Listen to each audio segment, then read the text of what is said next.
Hello students, आज के इस वीडियो में हम लोग एनसीईआरटी गणित कक्षा 10 के प्रश्नावली 3.6 के 5वां क्वेश्चन से लेकर 8वां क्वेश्चन हल करने वाले हैं। तो इसमें 5वां क्वेश्चन और 6वां क्वेश्चन ये बिल्कुल एक ही तरह के क्वेश्चन हैं, ठीक ना।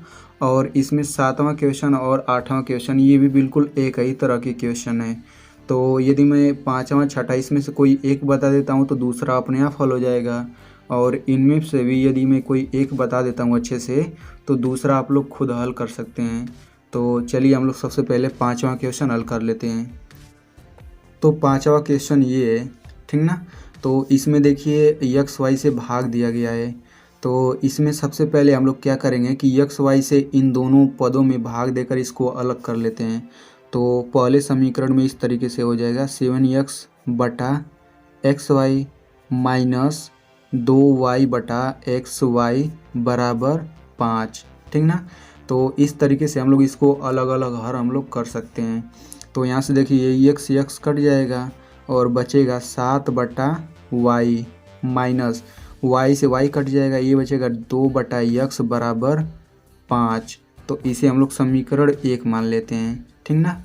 अब दूसरे समीकरण में भी हम लोग इसी तरीके से भाग देंगे। तो इसमें देखिए जब इस यहाँ पे एक्स वाई करेंगे तो एक्स एक्स कट जाएगा, ये बचेगा 8 बटा वाई, फिर प्लस इधर बचेगा 7 बटा एक्स बराबर 15। तो इसे हम लोग समीकरण 2 मान लेते हैं, ठीक ना। तो यहाँ पे देखिए 1 बटे वाई है और यहाँ पे 1 बटे एक्स है।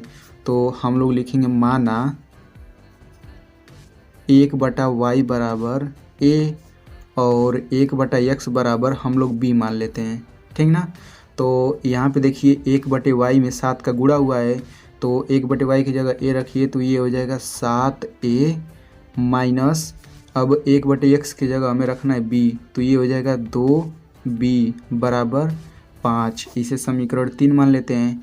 अब दूसरे समीकरण में रखेंगे तो ये हो जाएगा 8a प्लस 7b बराबर 15, ठीक ना। तो इसे हम लोग समीकरण 4 मान लेते हैं। तो स्टूडेंट यहाँ पे हम लोग समीकरण 3 और 4 को किसी भी विधि का प्रयोग करके स्मॉल a और b का मान निकाल लेंगे, फिर इसी स्मॉल a और b का मान इसमें रख के x और y का मान निकाल लेंगे, ठीक ना। तो आई होप इसके बाद आप लोग हल कर लेंगे। यदि आप हल नहीं कर पाएंगे तो आप मेरी पिछली वीडियो देख सकते हैं। तो चलिए बढ़ते हैं 6ठे क्वेश्चन की तरफ। तो 6ठा क्वेश्चन ये है, ठीक ना। तो इसमें भी मैं थोड़ा बहुत हिंट दे देता हूँ। तो यहाँ पे देखिए यक्स वाई का 6 में गुणा हुआ है, तो जब यहाँ पे गुणा है तो इधर आएगा तो ये भाग हो जाएगा, ठीक ना। तो हम लोग भाग दे देते हैं। तो 6x में यक्स वाई का इस तरीके से भाग हो जाएगा, फिर प्लस 3y में हो जाएगा भाग यक्स वाई का, फिर बराबर हो जाएगा 6, ठीक ना। तो यक्स यक्स कट जाए तो ये बचेगा 6 बटे वाई प्लस 3 बटा यक्स बचेगा, क्योंकि वाई से वाई कट जाएगा, फिर बराबर 6। तो इसे हम लोग समीकरण 1 मान लेते हैं। और यहाँ पे यक्स वाई से भाग होया इसमें भी, तो यहाँ पे यक्स कट जाएगा, बचेगा कितना 2 बटा वाई बचेगा, फिर प्लस यहाँ पे बचेगा 4 बटा यक्स बराबर 5। इसे हम लोग समीकरण 2 मान लेते हैं, ठीक ना। तो यहाँ पे देखिए 1 बटे वाई, यहाँ पे भी 1 बटे वाई है, यहाँ पे 6 का गुणा हुआ है 1 बटे वाई में, यहाँ पे 2 का गुणा हुआ है। तो हम लोग मानेंगे माना 1 बटे वाई बराबर स्मॉल ए और 1 बटे एक्स बराबर स्मॉल बी, ठीक ना। तो यहाँ पे इस तरीके से मान के ए और बी इसमें रख के ए बी का मान निकालने के बाद फिर हमें इसी में रख के एक्स और वाई का मान हम लोग निकाल लेंगे, ठीक ना। तो यहाँ पे देखिए यहाँ पे हम लोग इतना भी मान सकते हैं 2 बटे वाई बराबर ए भी मान सकते हैं। कैसे? यहाँ पे 2 बटे वाई है ही, और 6 बटे वाई को हम लोग लिख सकते हैं 3 गुणा 2 बटा वाई, तब भी 3 दूना 6 हो जाएगा। तो देखिए 2 बटे वाई और 2 बटे वाई, तो 2 बटे वाई को हम लोग ए इस तरह मान सकते हैं, ठीक ना। दोनों तरीके से हल हो जाएगा। तो आई होप आप लोग इसको आगे हल कर लेंगे। तो चलिए बढ़ते हैं 7वें क्वेश्चन की तरफ। तो 7वां क्वेश्चन को मैं पूरा हल करूँगा, क्योंकि जो 7वां क्वेश्चन है इन सभी से बिल्कुल अलग वो क्वेश्चन है, ठीक ना। तो 7वां क्वेश्चन कुछ इस तरीके से है, ठीक ना। तो इसको हम लोग देखिए किस तरह हल करेंगे। तो 10 बटा एक्स प्लस वाई है, तो इसको हम लोग कुछ इस तरीके से लिखेंगे 10 गुणा 1 बटा एक्स प्लस वाई। अब ये हो जाएगा प्लस 2 गुणा 1/x माइनस वाई बराबर 4। तो इसे हम लोग समीकरण 1 मान लेते हैं, ठीक ना। इसी तरीके से हमें इसको देखना है, तो ये हो जाएगा 15 गुणा 1/x प्लस वाई। अब देखिए दोनों में 1/x plus Y 1/x plus Y हो गया, तो हम लोग आसानी से मान सकते हैं। फिर माइनस ये हो जाएगा 5 कोष्टक में 1/x माइनस वाई बराबर -2। इसे हम लोग समीकरण 2 मान लेते हैं, ठीक ना। इसके बाद से हम लोग लिखेंगे माना 1/x प्लस वाई बराबर a मान लेते हैं और 1/x माइनस वाई बराबर b मान लेते हैं। तो ऊपर ये हो जाएगा 10a प्लस 2b बराबर 4, ठीक ना। तो इस सभी में से 2 कॉमन दिख रहा है, तो हम लोग 2 कॉमन ले लेंगे। तो ये हो जाएगा 2 5 10 यानी 5a प्लस b बराबर 2।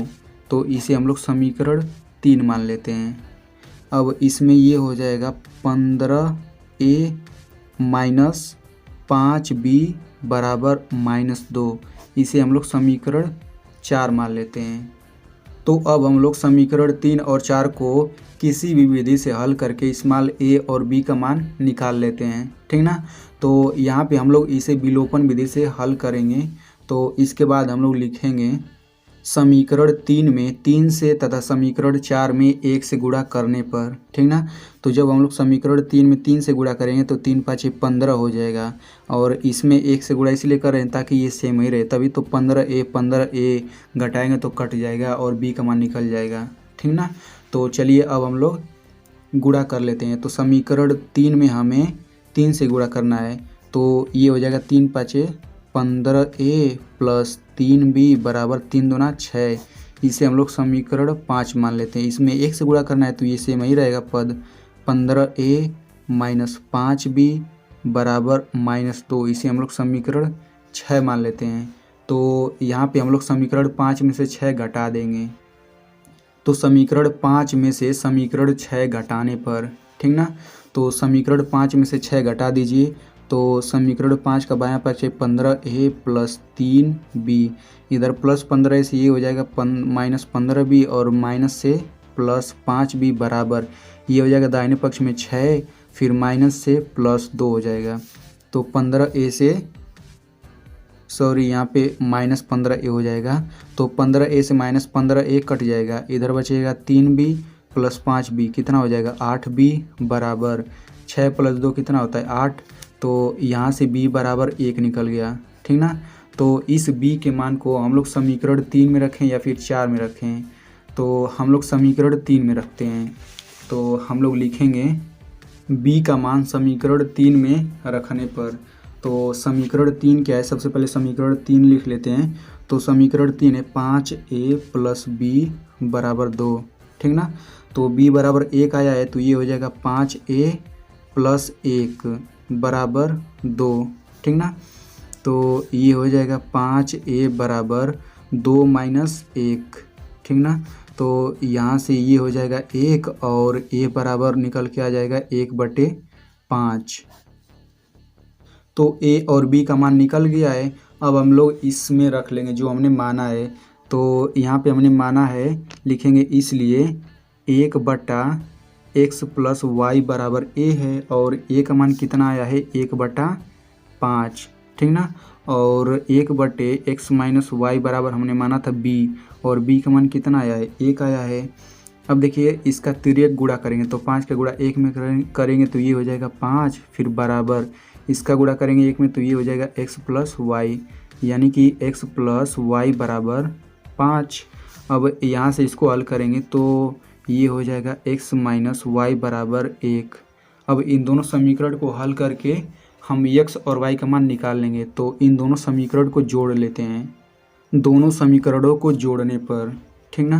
तो इसको जोड़ लेते हैं तो ये हो जाएगा x प्लस वाई फिर प्लस x माइनस वाई बराबर इधर हो जाएगा 5 + 1, तो y से -y कट गया, इधर हो जाएगा 2x बराबर 6, तो x बराबर 3 निकल गया।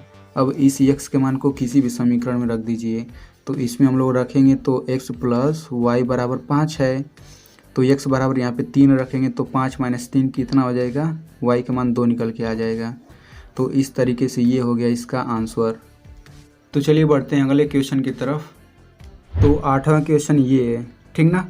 तो ये भी बिल्कुल 7वें क्वेश्चन की तरह है। इसमें आप लोग देखिए 1/3x प्लस वाई और यहाँ पे 1/3x प्लस वाई है, तो इसको हम लोग स्मॉल a मान लेंगे। और यहाँ पे देखिए 1/3x माइनस वाई है और इसमें भी 1/3x माइनस वाई है, तो इसको हम लोग b मान लेते हैं।